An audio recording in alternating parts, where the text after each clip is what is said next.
Hi everyone, Tracy DW here. Andrew Jackson from Bonnie Before, Ulysses S. Grant from Dungannon, John F. Kennedy from Dungastan, Ronald Reagan from Ballyporeen, George W. Bush from Rathfriland, and Barack Obama from Moneygall. These, together with the current US President Joe Biden, are just a few examples of US presidents who can trace a part or all of their ancestry back to Ireland.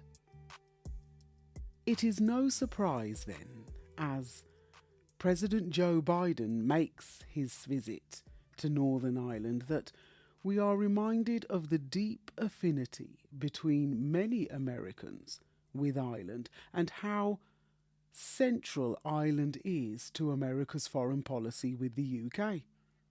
Since John F. Kennedy's visit back in 1963, several US presidents have made the decision to go back to their roots, not only for their own personal education, but also for their own political agendas.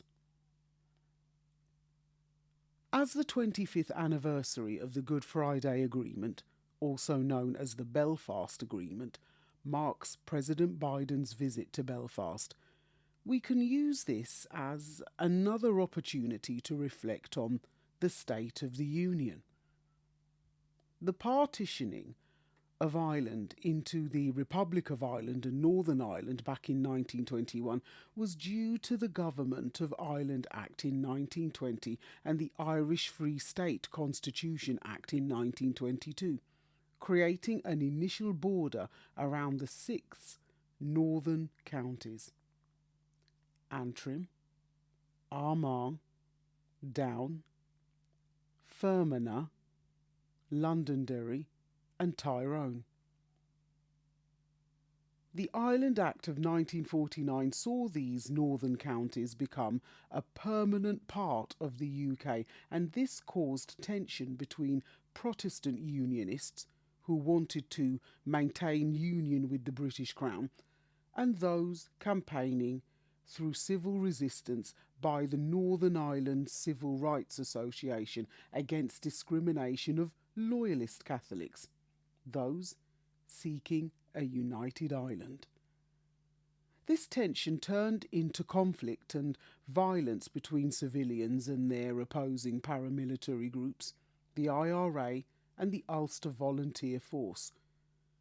The 30-year period from 1967 to 1997 is remembered as the Northern Ireland Conflict, or the Troubles, which claimed the lives of around 3,000 men, women and children in both Northern Ireland and on the UK mainland. The massacre of 26 innocent Catholic civilians on the 30th of January 1972, known as Bloody Sunday, as well as the Ballymore massacre several months before, are remembered as the worst mass shootings in Northern Ireland's history and turning points in the conflict. This saw not only a rise in support of the IRA's stance for nationalism, but also a rise in condemnation and criticism of the British state. The Good Friday Agreement, or Belfast Agreement, brought to an end this conflict. On the 10th of April 1998, both Irish and British governments had passed referendums which not only ended the conflict, demilitarising the border between Northern Ireland and the Republic, but also enabled a devolved government so that Northern Ireland could usher in its own era of peace. However, the question of sovereignty remains open-ended, and Northern Ireland will only remain under the British Crown until both Republic and Northern Irish populations decide otherwise. But when did Ireland's colonial narrative begin? And why did England and then Scotland have a major preoccupation with it? Since the Norman invasion in 1169, Ireland has always been strategic, as it was perceived by England as a possible location for France and Spain to launch attacks, particularly after Henry VIII's break with the Roman Catholic Church. The period between 1536 and 1691 saw the first full conquest of Ireland by England and the imposed settlement by English and Scottish Protestants. It was Henry VIII who laid the foundations for exploration when he passed the Act of Supremacy in 1534, making himself head of the English Church.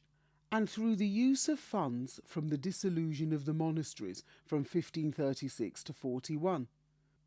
Both acts enabled England to fortify its ports against foreign rivals and invest into a formidable navy. This new cash flow also enabled a new middle class to emerge with mercantile interests, and Henry became the first English monarch to declare himself successfully as King of Ireland. However, by the time of his daughter's death in 1603, marking the end of the Tudor era, exploration and colonial aspirations with America and the Caribbean grew, while relationships with Ireland deteriorated rapidly. 1603 marked the beginning of the Stuart monarchy and a union between Scotland and England, bringing to an end Scottish loyalty to France and a renewed interest in Ireland. James I signed treaty with Spain in 1604, robbed Ireland of a major ally, resulting in most of the Irish gentry and ruling classes fleeing to other parts of Europe. A consequence of this was the redistribution of Irish land, which encouraged Scottish and English Protestants to set up plantation systems mainly in the north of the country, known as Ulster plantations. Now, when we think about the word plantation, its connotations are usually associated with slavery and the colonisation of Africa, the Americas, the Caribbean, and the Indian subcontinent. But we never relate this term to Ireland and its people's experience of being a part of the UK and its struggle to regain its independence. It's easy to look at these processes and the idea of plantations elsewhere, but also just as easy to overlook these terms and these processes when they were experienced closer to home. These Ulster plantations were a form of colonisation instigated by King James I, along with other wealthy English and Scottish landowners. The area included Donegal, Cavan, and Monaghan, as well as the 6 counties that form Northern Ireland today. These areas were considered to be the most resistant to English control, but were also the most rural, and the British tenants, who had to be English-speaking Anglicans or Presbyterians, asserted their right over the indigenous populace, who were almost wholly Gaelic and Catholic, who they saw as needing to be civilised and controlled. Together with the plantation system, penal laws were also introduced, making it illegal for Catholics to own or lease land above a certain value, access certain levels of education, and occupy certain professions, as well as outlawing the Catholic clergy.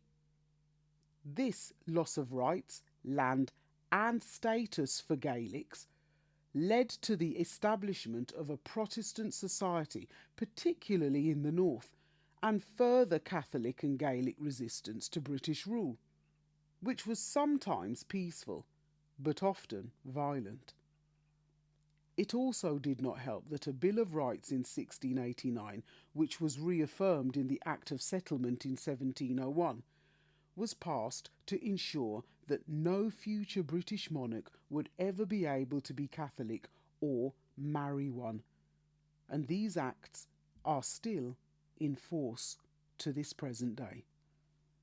What also has repercussions into the present day is the tensions between Catholics and Protestants. By the 1640s, the Civil War in England and the rise of Cromwell undermined the interests of aristocrats who had established lucrative businesses across the Atlantic.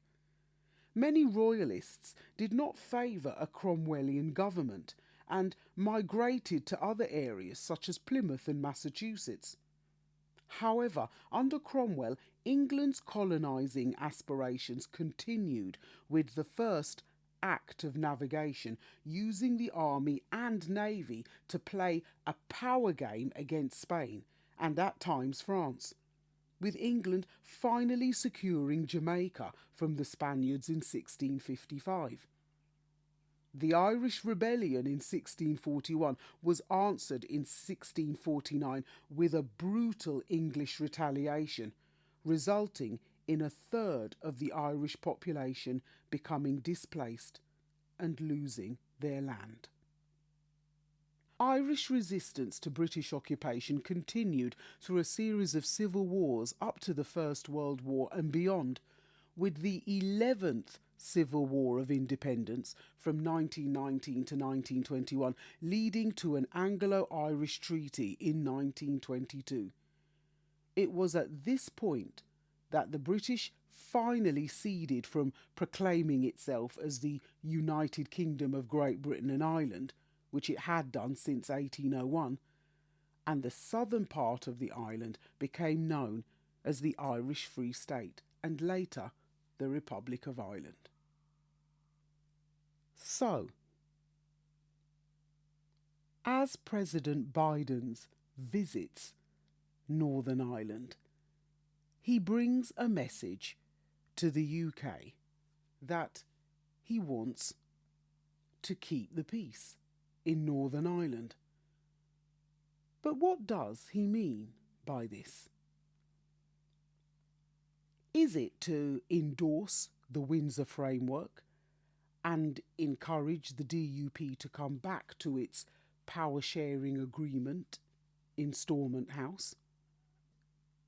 Is it also about preserving the Good Friday Agreement to ensure that peace between all ethnic national groups is preserved?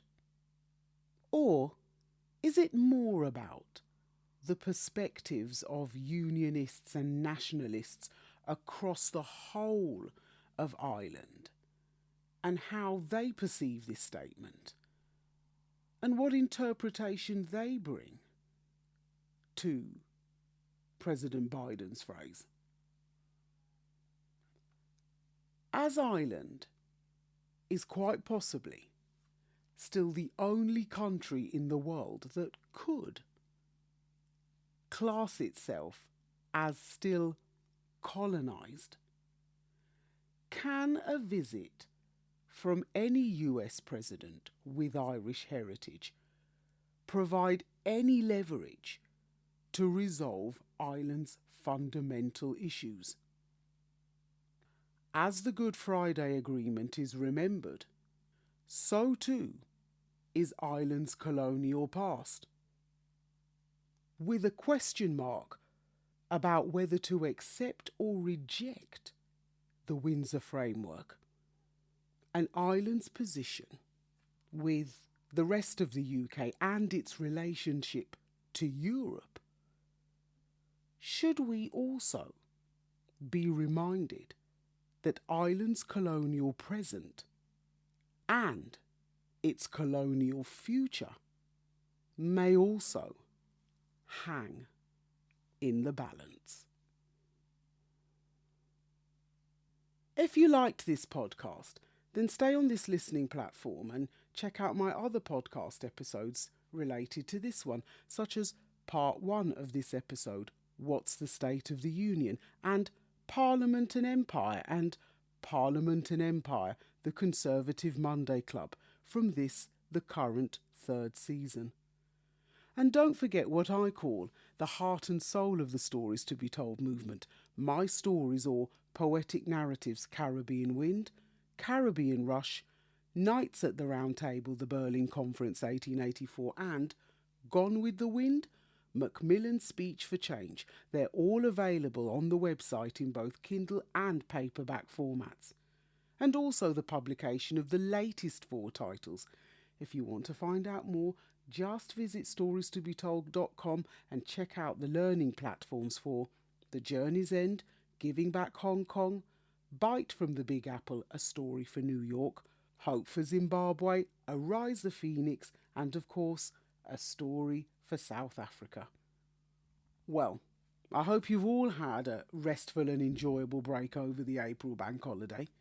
My newsletter for April is also out, and you can find the link in the notes of this podcast.